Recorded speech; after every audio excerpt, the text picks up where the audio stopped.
क्योंकि Joe Biden को, America को यह पता है कि ईरान किस तरह से हमास के साथ खड़ा हुआ है, फिलिस्तीनियों के साथ खड़ा हुआ है, और ईरान की दुश्मनी जग जाहिर है अमेरिका के साथ। इसलिए दिखावे के लिए सब कुछ किया जा रहा है कि एक तरफ हम शांति की बात, एक तरफ बचने की बात करें कि हम लोग पर हमला ना हो, और दूसरी तरफ अमेरिका की मौन सहमति। ईरान का भी एक टिपिकल सी सिचुएशन है। ईरान खुद सामने लड़ाई में नहीं आ सकता। ईरान का भी नुकसान अमेरिका भी कर चुका है, इजराइल ने भी कहीं कहीं अटैक किया हुए हैं, तो उसको बदला लेना है ईरान को भी। लेकिन ये सामने आके अमेरिका की फेस नहीं कर सकता, जो हालत वही होगी जैसे इराक की हुई थी। इसलिए ये छोटे मोटे जो टेररिस्ट आतंकवादी ऑर्गेनाइजेशन है उनको अप्रत्यक्ष रूप से लड़ा के सपोर्ट करके ये कन्फ्यूजन क्रिएट करता रहेगा और इन लोगों को परेशान करता रहेगा।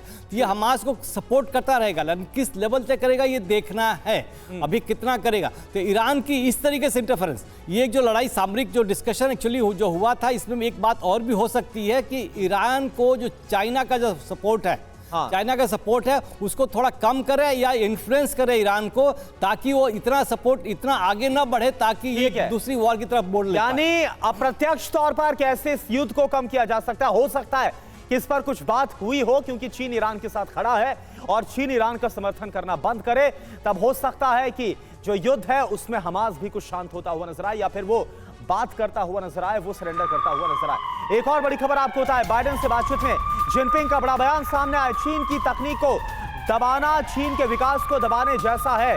चीन पर एक तरफा प्रतिबंध लगाए गए, ये शी जिनपिंग की तरफ से, चीनी राष्ट्रपति की तरफ से कहा गया। तो चीन की जो तकनीक है इसको लेकर हमने देखा लगातार अमेरिका और चीन के बीच प्रतिस्पर्धा रही, और इसको लेकर जो तल्ख रुख है वो भी अमेरिका की तरफ से सामने आया, और जो प्रतिस्पर्धा है इस प्रतिस्पर्धा ने दोनों देशों के बीच तनाव को और ज्यादा गहरा किया।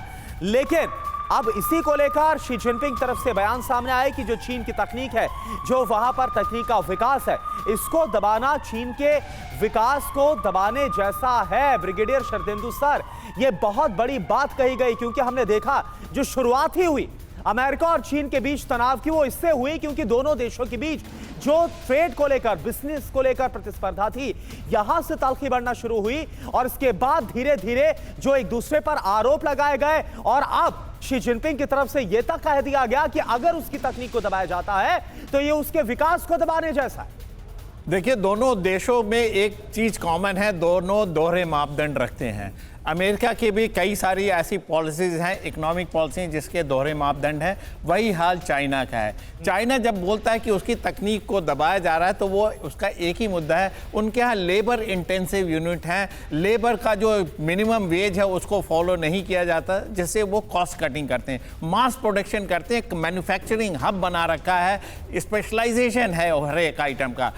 यूएस का कहना है कि आप वो सारे नॉर्म फॉलो करिए जिसको कि यूरोपियन कंट्री फॉलो करती है, जिसका वो खुद देश फॉलो करता है। अगर आप इसको नहीं फॉलो करेंगे तो हम आपके ऊपर रिस्ट्रिक्शन लगाएंगे। दूसरा, उनके पॉलिटिकल और मिलिट्री डिफरेंसेस हैं, उसके तहत भी इस तरीके के इकोनॉमिक सैंक्शन या चीज़ों का जो फ्री इंपोर्ट है उस पर रिस्ट्रिक्शन लगाया जाता है। इसके बरखिलाफ हमेशा से चाइना ने प्रोटेस्ट किया है। जब भी इंडो पैसिफिक रीजन की बात हुई है, जब भी मिलिट्री एक्सरसाइज की बात हुई इस रीजन में, अमेरिका हमेशा, कौन ऐसा देश है जिस पे अमेरिका ने प्रतिबंध नहीं लगाया कि हम आपको ये टेक्निक नहीं देंगे, इस तरीके के रिसोर्स नहीं देंगे। वो एक तरीके के मोनोपोलिस्टिक रूल की तरफ बढ़ता है और हर जगह हर देश पे एक रेस्ट्रिक्शन लगाने की कोशिश करता है, जिसके against China time to time बोलता रहा है। उसने कहा कि अगर आप फ्री मार्केट की बात करते हैं तो हमारा ये मैन्युफैक्चरिंग करने का तरीका यही है, आप इसको एक्सेप्ट करिए, आप उसमें अपने नियम नहीं लगा सकते। हमारा सॉवरेन कंट्री, हम किस तरीके से चीज़ों को प्रोड्यूस कर रहे हैं, किस तरीके से मैन्युफैक्चर कर रहे हैं, ये हमारा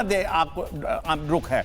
लेकिन इसको अमेरिका मानता नहीं है। डोमेस्टिक लेवल पर हम क्या कर रहे हैं, कैसे प्रोडक्शन कर रहे हैं, कैसे मैन्युफैक्चरिंग हो रही है, इंडस्ट्रीज बढ़ रही है, इससे आप दूर रहिए। लेकिन अंतर्राष्ट्रीय स्तर पर जो व्यापार है इसमें पारदर्शिता आप रखिए, इसमें आप हमें दबाने की कोशिश ना करिए, मैसेज।